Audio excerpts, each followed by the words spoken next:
हाय दोस्तों, मैं हूँ संतोष कावरे। आज के सेशन में हम सीखने वाले हैं कि पेमेंट रिसीट का एंट्री कैसे करते हैं। पेमेंट रिसीट यानी जो भी मटेरियल हमने हमारे जो कस्टमर है उनको बेचा है, उसके बाद में हमें पैसा आता है। तो पैसे आने के बाद उसका रिसीट है हमारा बैंक में, हमें चेक डिपॉजिट करना पड़ता है। अदरवाइज उन्होंने अगर ई फंड ट्रांसफर कर दिए तो डायरेक्टली हमारे बैंक में जमा हो जाता है। तो वो होने के बाद हम चेक करते हैं कि बैंक में क्रेडिट हुआ है और उसके अकॉर्डिंग हमें एंट्री करनी पड़ती है। दूसरा है कि हमारे पास बहुत बार कैश में भी पैसा मिलता है, तो कैश का एंट्री, ई फंड ट्रांसफर होके डायरेक्टली हमारे बैंक में आया है पैसा, उसका एंट्री और चेक डिपॉजिट, ऐसे तीन जो एंट्री हम हमारे आज के सेशन में देखने वाले। अगर आगे जाने पहले आपने अगर हमारा चैनल सब्सक्राइब नहीं किया तो रेड सब्सक्राइब बटन के ऊपर क्लिक करके सब्सक्राइब करो और बेल आइकन को हिट करो, ताकि आने वाले जो भी हमारे वैल्यूएबल वीडियो है उसका नोटिफिकेशन सबसे पहले आपको मिल जाएगा। तो दोस्तों, आपको रिसीट करने का है तो उसके पहले सबसे पहले आपको देखने का है कि कौन से पार्टी है उनके पास आपका पैसा आउटस्टैंडिंग है। तो हमारा जो पैसा है यहाँ पे हम देखेंगे कि दो पार्टी है, डेटर्स के पास है ये सेवन, डेटर्स टू है उनके पास है 17,700 बैलेंस है। और यहाँ पे जो है डेटर थ्री उनके पास है हमारा 31,500 रुपीज ए बैलेंस है। और ये जो क्रेडिटर्स है उनके पास से तो ये क्रेडिट नोट मिला, इसके लिए क्रेडिट बैलेंस बता रहा है। तो दोस्तों, यहाँ पे हम जो है डेटर्स टू से 17,700 और डेटर्स थ्री से 31,500 है, उसका हम एंट्री करेंगे।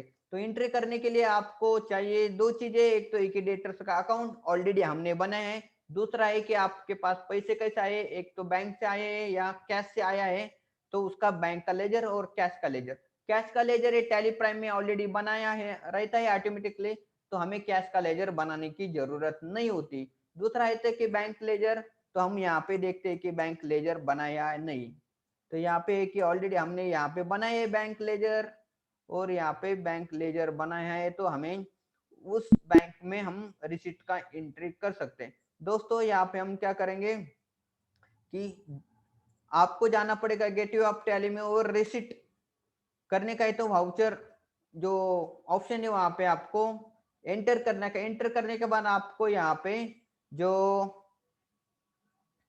रिसीट करने का है तो रिसीट करने के लिए आपको प्रेस करना पड़ेगा F6 आप प्रेस कर सकते हैं। अदरवाइज यहाँ पे आप माउस से भी ये जो रिसीट वाउचर है यहाँ पे आप क्लिक करके रिसीट को एंटर कर सकते हो। तो यहाँ पे आपको F6 करेंगे तो यहाँ पे ऑटोमेटिकली आपको आता है कि वाउचर टाइप रिसीट है। तो हमारे पास आया है कि 30 जून को पैसे 1 जून को हमारे पास पैसे आए हैं, ऐसे हम एंट्री करेंगे तो आएगा डेटर्स वन से, नहीं डेटर्स टू से हमारे पास पैसे आने वाले हैं।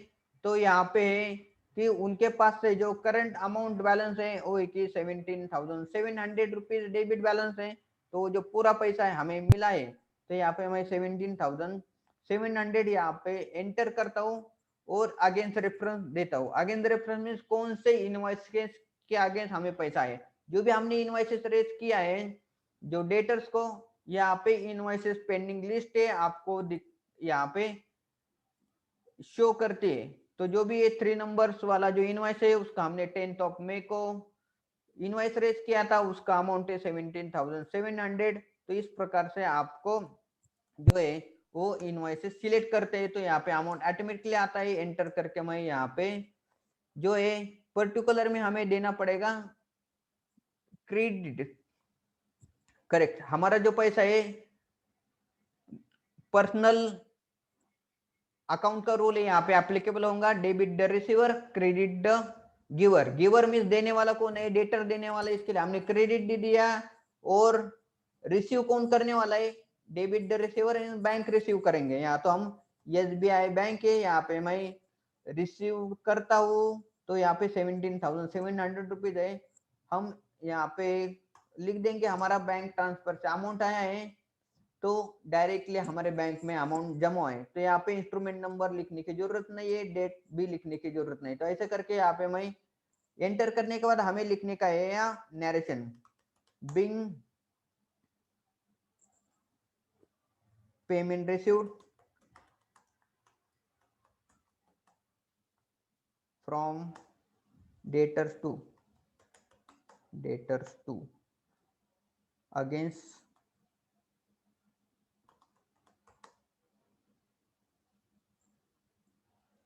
Invoice number 3। इनवॉइस नंबर 3 का अगेंस्ट हमें पेमेंट आए तो वैसे हम यहाँ पे एंटर करेंगे। तो एंटर करने के बाद वो जो एंट्री ऑटोमेटिक सेव होती है, वो हम चेक कर सकते हैं हमारा बैंक में अमाउंट जमा है। तो हम DAL टाइप कर लेते हैं और यहाँ पे हम करेंगे SBI बैंक। बैंक में हम चेक कर सकते हैं दोस्तों, यहाँ पे देखो रिसीट एंट्री हुआ है, डेबिट को हमारे अमाउंट आया है 17,700 रुपीज। यहाँ पे आया है कि 1 जून को हमने डेटर्स 1 से पैसे आए, रिसीट में वाउचर नंबर 4 है और यहाँ पे हम क्या क्या कि 17,700 रुपीज यहाँ पे हमने रिसीव किया है। इस तरह से आप जो है एंट्री कर सकते हैं। और एंट्री अगर आपको उसका प्रिंट निकालने का है तो यहाँ पे आप Ctrl+P करके उसको रिसीट वाउचर है वो आप प्रिंट कर सकते हैं। तो यहाँ पे आप कॉन्फ़िगर में जा सकते हैं, आपको वाउचर किस टाइप में आपको प्रिंट करने का है, एज ए रिसीट करके प्रिंट करने का है, दूसरा कुछ ऑप्शन है तो आप यहाँ पे आप एंटर कर सकते हो। तो यहाँ पे मैं करूंगा show receipt mode on top of the voucher. तो यहाँ पे मैं एंटर करके ये जो है वो सिलेक्ट कर लेता हूँ। सिलेक्ट करके मैं Ctrl+A करूंगा तो यहाँ पे हम रिसीट वाउचर जो है वो यहाँ पे हम देख सकते हैं। इस टाइप से जो रिसीट वाउचर है हम यहाँ पे प्रिंट करके जो भी डेटर्स है उनको हम इश्यू कर सकते हैं। तो यहाँ पे मैं करूंगा जो रिसीट है प्रिंट टू पीडीएफ में यहाँ पे प्रिंट करने के बाद यहाँ पे हमें दिखेंगी रिसीट है वो प्रिंट हो गई है। और प्रिंट जो है होने के बाद हम उसको सेव करते हैं। करेक्ट, प्रिंट होने के बाद हम देखेंगे कि वो प्रिंट कहाँ पे हो गए। तो रिसीट जो है मैं यहाँ पे टाइप करता हूँ रिसीट। देखो दोस्तों यहाँ पे जो पीडीएफ में प्रिंट तो मैंने पीडीएफ किया है, क्योंकि फिजिकल आपको नहीं दिखा सकता, पीडीएफ में यहाँ पे दिखा सकता हूँ। तो हमारा जो कंपनी का नाम आता है, एड्रेस अगर लिखा तो यहाँ पे आता है, डेट आता है। और इस टाइप में हम हमारी जो रिसीट है यहाँ पे हम इशू कर सकते हैं। रिसीट है, डेट आ जाता है, रिसीट नंबर है और यहाँ पे आता है कि कौन से बैंक में जमा हुआ है और कौन से अकाउंट में मिला है। मीन्स लेजर का नाम क्या है, अमाउंट कितना है, इधर रेफरेंस नंबर दिखाई देता है और यहाँ पे आता है कि नरेशन और यहाँ पे आता है अमाउंट इन वर्ड्स। और ये सब होने के बाद आपको जब भी इश्यू करने का है उस समय आपको यहाँ पे ऑथोराइज सिग्नेटरी है उसको आपको सिग्नेचर करके आप दे सकते हो। दोस्तों इस टाइप से जो है आप जो रिसीट है वो एंट्री करके ये जो है इश्यू कर सकते हो ये वाउचर। करेक्ट, इस तरह से आपको जो रिसीट वाउचर है आप इश्यू कर सकते हैं। उसके बाद में हम देखेंगे कि दूसरा एक एंट्री और एक करेंगे रिसीट का, वो है आपका डेटर्स 3। डेटर्स 3 आपके पास आया है 5 जून को पेमेंट और यहाँ पे हम सिलेक्ट करेंगे डेटर्स 3। यहाँ पे जो है 31,500 रुपीज आउटस्टैंडिंग है, पूरे अमाउंट आया है। एक इनवॉइस, जो इनवॉइस हमने 2 नंबर वाला जो इनवॉइस है वो हमने यहाँ पे रेज किया था, आउटस्टैंडिंग है। तो यहाँ पे पेंडिंग बिल से यहाँ पे पेंडिंग मिस लिखा है वो यहाँ पे हमें दिखाई देता है। तो हमें यहाँ पे क्या करने का है, सिलेक्ट करके मैं एंटर करता हूँ तो आगे हमें एक्सेप्ट करता है। यहाँ पे कि अगेन हम जो लिखेंगे एसबीआई बैंक में हमारा अमाउंट है वो यहाँ पे आया है ई ट्रांसफर से। ई ट्रांसफर से नहीं तो हम अभी चेक का जो एग्जांपल देखेंगे, चेक लिखा है यहाँ पे हमारे पास यह है इंस्ट्रूमेंट INST नंबर में चेक नंबर इंस्ट्रूमेंट नंबर बोला जाता है, वो भी हमारा 5 जून का है।